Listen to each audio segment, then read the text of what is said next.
Hi, this is Andre. This is the third video in a series looking at looper controller sequencing, which is using a sequencer of some kind to send strings of MIDI data to the EDP in order to execute certain functions. It could be a digital audio workstation like I'm using in this video. It could be a hardware drum machine. It could be a hardware sequencer. Anything that will send a sequence of MIDI notes would work. So this video is going to go back to looking at just commands sent to one individual loop and look at slightly more complicated series of commands, as well as looking at some sus commands and looking at the ways that changing the lengths of the notes in the sequence can actually produce some very different types of effects in terms of how the EDP responds and sounds. So everything we've been looking at so far has been retriggering or switching between multiple loops. But you could potentially send any kind of MIDI command to the EDP just like you can with a MIDI foot controller or any other kind of regular controller. So this is a different clip, retrigger plus sus mute.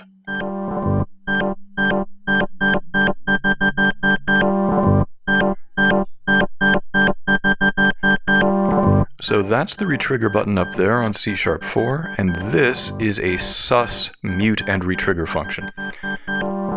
So each one of these is sending a mute at the note beginning, and as soon as the note ends, it sends a retrigger command. Let's zoom into that a little more.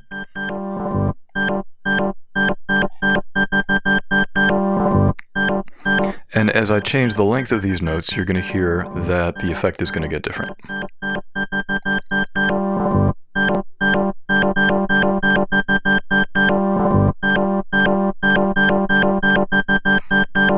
Shorten them a little more.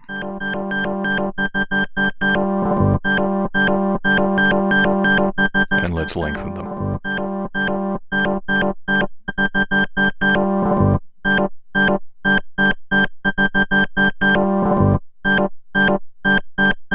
And let's change the tempo.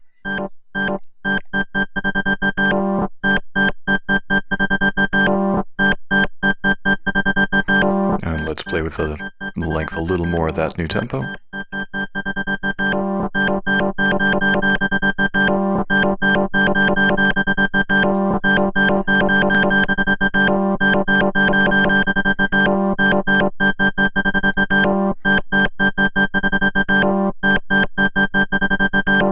And now I'm just going to edit some of these note commands.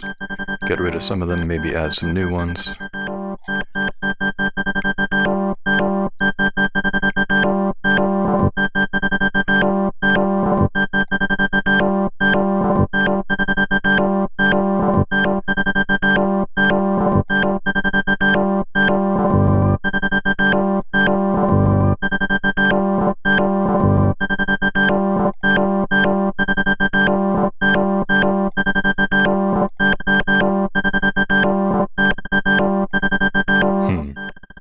I like that. Let's see what happens if we shorten those notes.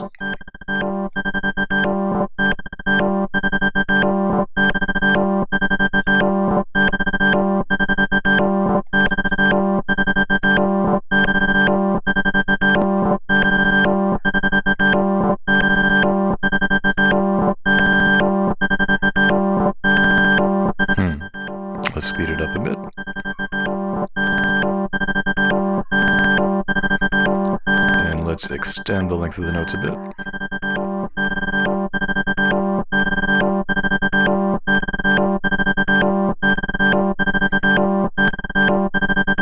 Let's shorten that. Yeah, so the notes are a lot longer. So the mute time is longer. The length of the note determines how long it's muted for. If we shorten the notes again, you can hear that it's muted for a slightly shorter amount of time.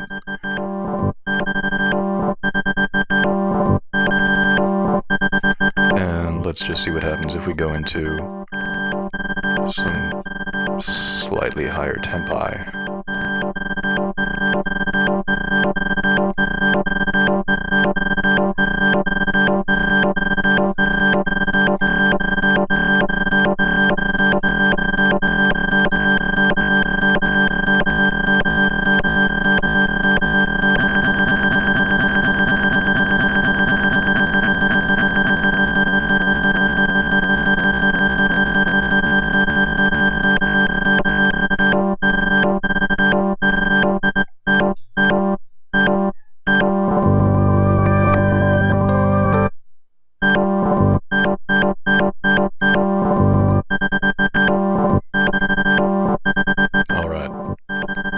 Now let's check out Retrigger plus SUS half speed.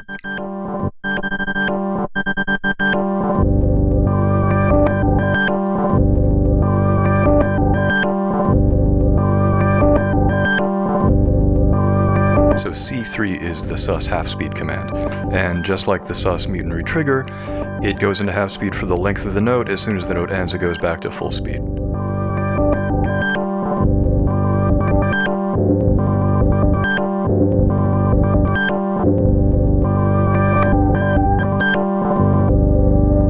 So I'm gonna, again, edit these notes just to play around with it a bit more. Let's shorten that first one.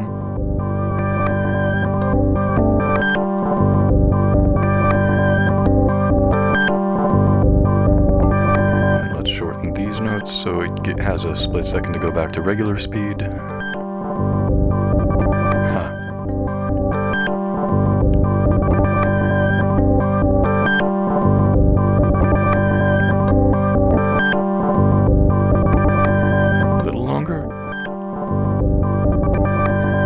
Speed up Ableton's tempo.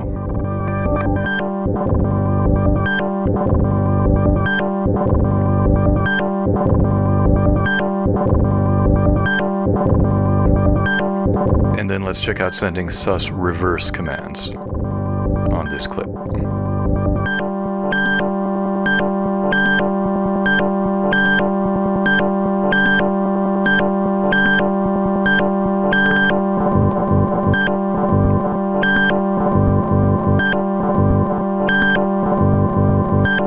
That's great. All I'm doing is changing the tempo, but it sounds like a totally different loop.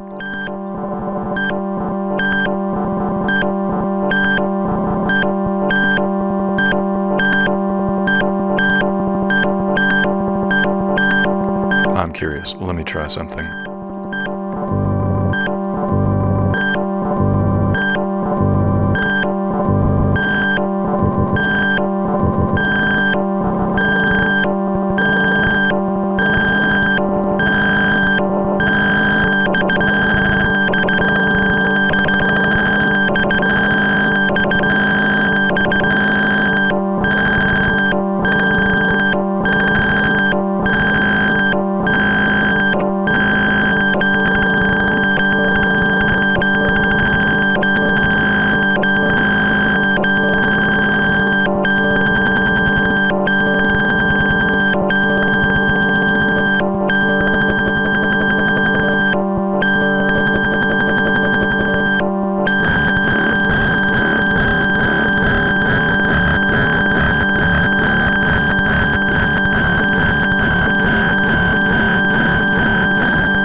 I first heard the term loop sequencing used by David Torn back in the early 2000s, I believe.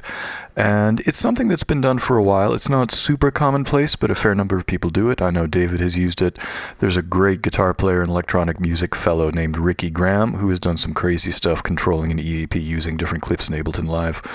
I did a little bit of it back in 2002 when I had a hardware drum machine, and I originally used it as a MIDI controller.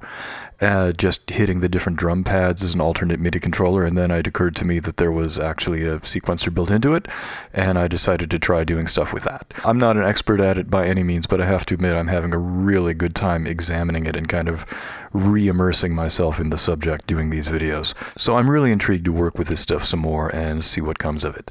Right after I finish talking, right before the regular credits, I am going to have screenshots of the MIDI command list from the EDP manual. If you're interested in doing this kind of thing, you are going to want to refer to that just so you have a sense of where the commands are and what notes or offset numbers you would need to use. So that's going to be as a couple of still shots in this video right after I'm done talking in a couple of seconds. I will also include a link to the EDP manual in the description. As always, thank you so much for tuning in. I will talk to you guys very soon. Bye-bye.